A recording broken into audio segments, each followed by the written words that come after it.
America की दादागिरी का अंत। भारत ने खेला ऐसा खेल, डॉलर का दबदबा होगा फेल। प्रतिबंधों के जाल में फंसा अमेरिका, भारत के मास्टर स्ट्रोक ने पलट दी पूरी बाजी। रूस ही नहीं, अब ईरान वेनेजुएला से भी बहेगी सस्ते तेल की गंगा, खाड़ी देशों में बेचैनी। आम आदमी को मिलेगी महंगाई से राहत। भारत की नई ऊर्जा नीति से बदल जाएगी आपकी किस्मत।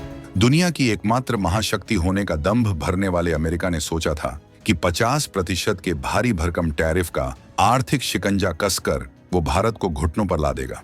25% का सामान्य टैरिफ और उस पर 25% की दंडात्मक कार्रवाई, सिर्फ इसलिए क्योंकि भारत अपने राष्ट्रीय हितों को सर्वोपरि रखते हुए रूस से रियायती दरों पर तेल खरीद रहा था। व्हाइट हाउस को गुमान था कि इस आर्थिक दबाव के आगे भारत झुक जाएगा, लेकिन भारत ने इस चुनौती का जो जवाब दिया है, उसने अमेरिकी रणनीतिकारों के होश फाख्ता कर दिए हैं। भारत ने कूटनीति की शतरंज पर एक ऐसी चाल चली है जिसने अमेरिका को एक ऐसे धर्म संकट में डाल दिया है जहां से उसके लिए निकलना लगभग नामुमकिन है। यह एक ऐसा दांव है जो न केवल भारत की ऊर्जा संप्रभुता को सुनिश्चित करेगा, बल्कि उसे वैश्विक मंच पर एक ऐसी अजेय शक्ति के रूप में स्थापित करेगा जिसकी अनदेखी करने की हिम्मत कोई नहीं कर पाएगा। हम आपको इस पूरी कहानी की परत दर परत सच्चाई बताएंगे, तो हमारे साथ अंत तक जुड़े रहिएगा और इस मुद्दे पर अपनी राय हमें कमेंट सेक्शन में बताना न भूलें। भारत का वो दांव जिसने अमेरिका को उलझा दिया, तो आखिर वो कौन सी शर्त है जिसने दुनिया के सबसे शक्तिशाली देश को आत्ममंथन करने पर मजबूर कर दिया है? यह शर्त कोई साधारण व्यापारिक प्रस्ताव नहीं, बल्कि एक ऐसा कूटनीतिक ब्रह्मास्त्र है जो नए भारत की निडर और दूरगामी सोच को दर्शाता है। पिछले हफ्ते जब भारतीय राजनयिकों की एक टीम न्यूयॉर्क में थी, तो उन्होंने बंद कमरों में हुई बैठकों में अमेरिकी अधिकारियों के सामने यह पेशकश रखी। उन्होंने बिना किसी लाख लपेट के 2 टूक शब्दों में कहा, आप चाहते हैं कि हम रूस से तेल का आयात रोक दें? हमें कोई समस्या नहीं है, लेकिन इसके बदले में हमारी एक शर्त है। आपको हमें अमेरिकी प्रतिबंधों का सामना कर रहे ईरान और वेनेजुएला से तेल खरीदने की खुली इजाजत देनी होगी। यह प्रस्ताव सुनते ही अमेरिकी खेमे में सन्नाटा पसर गया। ये एक ऐसी चाल थी जिसकी उन्होंने सपने में भी कल्पना नहीं की थी। जरा इस कदम की गहराई को समझिए। ईरान और वेनेजुएला, ये दोनों ही देश वर्षों से कठोर अमेरिकी प्रतिबंधों को झेल रहे हैं। अमेरिका ने इनकी अर्थव्यवस्था को तबाह करने और इन्हें दुनिया से अलग थलग करने के लिए कोई कसर नहीं छोड़ी है। और आज भारत अमेरिका की धरती पर बैठकर उसी के अधिकारियों से यह कह रहा है कि वह भारत के लिए इन प्रतिबंधों को बेअसर कर दे। यह सीधे सीधे अमेरिका के वैश्विक वर्चस्व को एक खुली चुनौती है। भारत ने अमेरिका को उसी के बुने हुए जाल में फंसा दिया है। यदि अमेरिका भारत की यह शर्त स्वीकार करता है, तो इसका अर्थ होगा कि वह खुद अपने ही बनाए नियमों को तोड़ रहा है, जिससे दुनिया भर में उसकी धौंस और साख दोनों कमजोर पड़ जाएगी। और यदि वह इस शर्त को खारिज करता है, तो भारत रूस से सस्ते तेल का आयात जारी रखेगा, जिससे यूक्रेन युद्ध के बीच रूस की अर्थव्यवस्था को निरंतर भारतीय संजीवनी मिलती रहेगी और अमेरिकी प्रतिबंध कागजी शेर बनकर रह जाएंगे। यानी हर हाल में जीत भारत की ही है। यह 21वीं सदी के भारत की कूटनीतिक शक्ति का प्रमाण है, जहां हम किसी के दबाव में नहीं, बल्कि बराबरी के स्तर पर अपनी शर्तों पर दुनिया के साथ व्यवहार करते हैं। भारत ने यह स्पष्ट कर दिया है कि हमारी ऊर्जा सुरक्षा के साथ कोई समझौता नहीं किया जा सकता, और इसके लिए हम किसी भी महाशक्ति से टकराने का मादा रखते हैं। यह सिर्फ एक व्यापारिक सौदेबाजी नहीं, यह दुनिया को यह बताने का एक तरीका है कि भारत अब एक वैश्विक महाशक्ति है, जिसे हल्के में लेने की भूल कोई नहीं कर सकता। भारत को क्यों अपनानी पड़ी यह आक्रामक रणनीति? लेकिन एक बड़ा सवाल यह उठता है कि भारत को अचानक इतना आक्रामक रुख अपनाने की आवश्यकता क्यों महसूस हुई, और इस पूरी कहानी में ईरान और वेनेजुएला ही क्यों महत्वपूर्ण किरदार बनकर उभरे?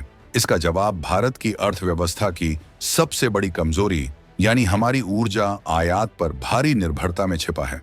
भारत अपनी कुल तेल आवश्यकता का लगभग 90% हिस्सा विदेशों से खरीदता है। कल्पना कीजिए, 10 में से 9 बैरल तेल हमें बाहर से मंगाना पड़ता है। यह निर्भरता हमारी अर्थव्यवस्था को बेहद संवेदनशील बना देती है। अंतर्राष्ट्रीय बाजार में कच्चे तेल की कीमतों में मामूली सा उछाल भी भारत के संपूर्ण बजट का गणित बिगाड़ सकता है। जब तेल के दाम बढ़ते हैं, तो इसका असर सिर्फ आपके वाहन की टंकी पर नहीं पड़ता, बल्कि माल ढुलाई की लागत बढ़ने से लेकर सब्जियों, दालों और दैनिक उपयोग की हर वस्तु की कीमत आग उगलने लगती है। इस महंगाई का सीधा बोझ अंततः आम आदमी की जेब पर ही पड़ता है। 2022 में यूक्रेन संकट के बाद जब पश्चिमी देशों ने रूस को अलग थलग करने के लिए उस पर प्रतिबंधों की बौछार कर दी, तब रूस ने भारत को एक सुनहरा अवसर प्रदान किया। भारी छूट पर कच्चा तेल खरीदने का। भारत ने इस अवसर को भुनाने में कोई देरी नहीं की। यह निर्णय भारत के लिए एक रामबाण इलाज साबित हुआ।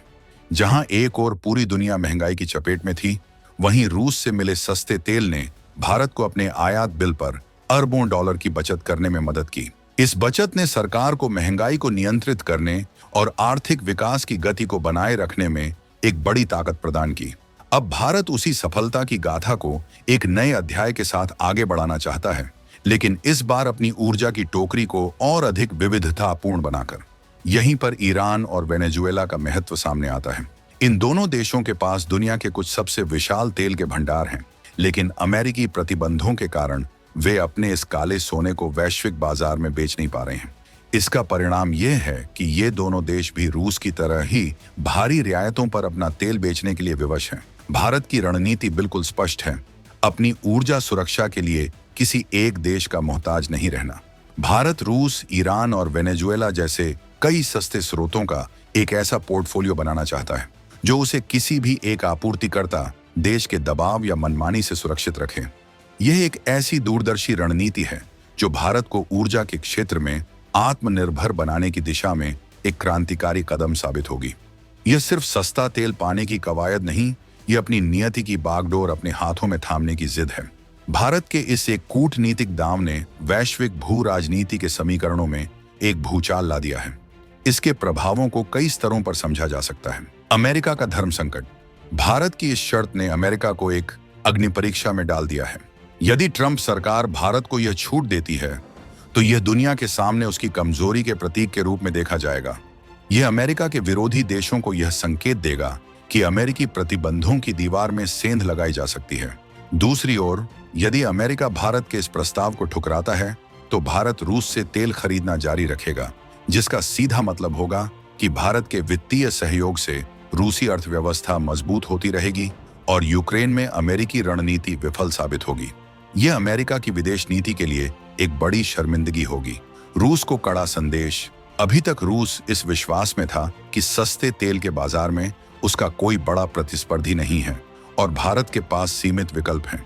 लेकिन ईरान और वेनेजुएला का पत्ता खेलकर भारत ने मॉस्को को भी यह स्पष्ट संदेश दे दिया है कि हम केवल आप पर निर्भर नहीं हैं।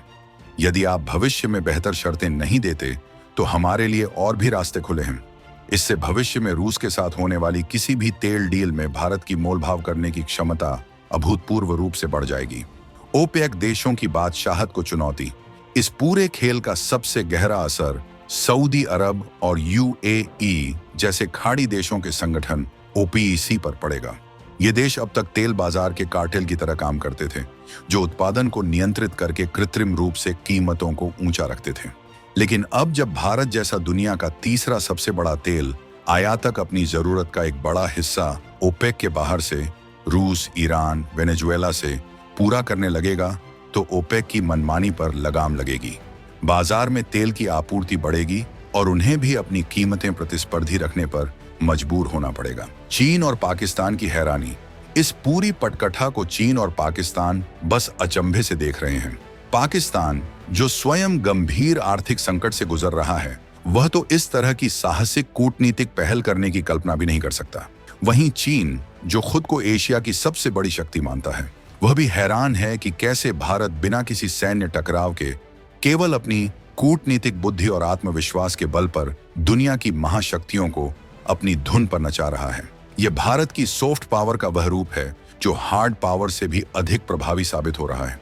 यह पूरा घटनाक्रम एक बात साबित करता है, वैश्विक शक्ति का केंद्र अब पश्चिम से पूर्व की ओर स्थानांतरित हो रहा है और इस नए केंद्र की धुरी भारत है। यह सिर्फ एक तेल समझौता नहीं, यह भारत के उस नए आत्मविश्वास का उद्घोष है जो अपनी शर्तों पर दुनिया से संवाद करता है। यह इस बात का ऐलान है कि भारत अब वह देश नहीं रहा जो दूसरों के बनाए नियमों का पालन करेगा। अब भारत नियम बनाने वालों की मेज पर बैठा है। केंद्रीय वाणिज्य मंत्री पीयूष गोयल का न्यूयॉर्क में दिया गया यह बयान कि हमारी ऊर्जा सुरक्षा के लक्ष्यों में अमेरिका का योगदान महत्वपूर्ण होगा, इसी नए आत्मविश्वास को दर्शाता है। इस बयान में एक गहरा संदेश छिपा था, योगदान होगा लेकिन हमारी शर्तों पर। 2025 का भारत 1990 के दशक का भारत नहीं है। हम अब किसी से निर्देश नहीं लेते, हम अपना रास्ता खुद बनाते हैं और अपनी तकदीर खुद लिखते हैं। यह कदम भारत के करोड़ों नागरिकों के लिए एक बड़ी सौगात ला सकता है। यदि भारत को सस्ते तेल के स्थायी स्रोत मिल जाते हैं तो इसका सीधा और सकारात्मक असर पेट्रोल डीजल की कीमतों पर देखने को मिलेगा। कीमतें घटेंगी, महंगाई पर काबू पाया जा सकेगा और आम आदमी का जीवन और सुगम होगा।